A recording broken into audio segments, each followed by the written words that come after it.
Daniel Buren has survived the wasteland's early dangers. He has cleared raider hideouts, met the talking ghoul known as the Radiation King, and traced the trail of pre-war power couplings. Vaults, abandoned towns, and long-forgotten highways have tested his courage, but his journey is far from over. Vault 9 revealed the deadly legacy of man and machine. Clues point to Amelia Expresso, Beta Fort, and NCR activity. Megaton remains behind him as Daniel follows these leads, gathering information, surviving encounters, and growing ever closer to the truth about Vault Tech, the power couplings, and the fate of his friend, Mel. Daniel Buren moves east. The land changes slowly as he travels. Hills rise and fall, roads crack and vanish beneath the sand. Vault Tech's presence becomes more obvious the further he goes. Old signs, faded logos, half-buried checkpoints pointing towards a place he's never meant to have found. And his destination is Vault 70. But the site's unfinished. Dug from the earth but never sealed. Exposed tunnels gape open like wounds in the ground. Equipment lies where workers abandoned it, frozen in place the day the world ended. Posters still cling to walls, curled with age. They advertise the Vault Tech promise of safety and order. Some of them even advertise a nuclear world. And scratched into the margins of more than one poster is a familiar symbol. Simple, childish, instantly recognisable. Mel has been here. Daniel searches carefully, moving deeper into the site. But a misstep sends the ground giving away beneath him. He falls, tumbling into darkness, landing hard among crates and scrap. He has fallen into a vault, of sorts, but not one built with care. This structure is made from transit boxes weld together in a desperate attempt at safety. A vault built wrong. No systems, no power, no life, just empty corridors and echoes of mistakes made too late. There's no power coupling here. Daniel climbs out hours later, bruised, hungry, frustrated, but still moving. At Drumlin Diner, he finally allows himself to rest. The diner is quiet, preserved in a strange way.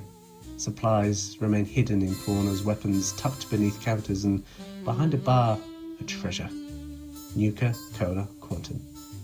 He drinks it slowly, savouring it, the glow, the taste, a moment of normalcy.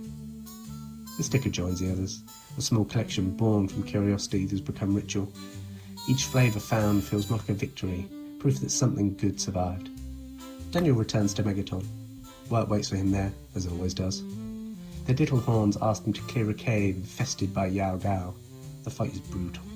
Claws tear through stone, the beast refuses to fall, but when it finally does, Daniel is left shaken, reminded that not everything in the wasteland can be reasoned with. Happy Trails asks for help with a nearby cave. Promises are made, caps exchanged, but trust remains thin. Mojave Express sends out another signal, another location, another job. The wasteland keeps giving Daniel reasons to keep moving and reasons to regret it. He fights raiders who see him as prey. He dismantles machines that never learn to stop working. He passes through places where people once lived full lives, now reduced to bones and paper. Everywhere he goes, there are traces of humanity, and everywhere there are remainders of his purpose. Power couplings, vault references, Mel symbols scratched into walls or hidden in margins, and eventually the trail leads him to Vault 88. Daniel enters cautiously.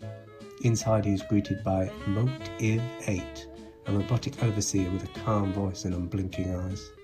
The vault is operational, clean, organised, but deeply wrong. Motive 8 assigns Daniel tasks, performance tests, labour without explanation, repetition without reward. Days blur together, work never ends. Daniel is watched constantly, evaluated, measured. He works because there is no choice. But during one assignment, he finds a poster tucked away in a forgotten corner. It advertises the Brotherhood of Steel, a promise of strength, protection, purpose. Someone has added a note. Coordinates? A possible base? It feels like a way out. But eventually, Motive 8 makes a decision. He's declared a perfect dweller, and that's enough. With that, he can escape Vault 88, refusing to remain part of his experiment. There's no power coupling that can be taken there. and he lessons learned the hard way about efficiency, control, and what Vault-Tec considers success. Daniel turns his attention westward, Nuka-Cola West. The park sprawls across the landscape, enormous, even in ruin. Each section tells a different story of pre-war excess and post-survival. He begins in the Nuka-Cade. Games still function, lights still flicker, machines whir to life when caps are fed into them. Daniel plays, wins, collects tickets, stickers, small prizes. It feels absurd. Peaceful. But next is Nuka Galaxy. Here, schematics and maps reveal the park's hidden infrastructure. Power flows beneath the surface, routed carefully between the attractions. Daniel studies the layouts, following the lines like a puzzle meant for him and him alone. Splashdown comes next. A water ride turned maze? Pipes hiss, pumps groan. Daniel checks the energy source further still. The trail ends at Mad Mulligan's minecart coaster in Dry Gulch, a final conversion point. Here, Daniel finds a Nuka-Cola machine with the last Nuka-Cola he's been searching for, Cherry. He trades his stickers, takes the bottle, drinks it slowly. The collection is complete. But the park offers more than prizes.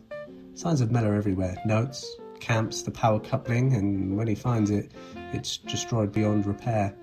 And then there's the letter, Vault-Tec, addressed to the park's CEO. It speaks of choosing a vault, of experiments, entire sections blacked out, hidden from view. Daniel understands now.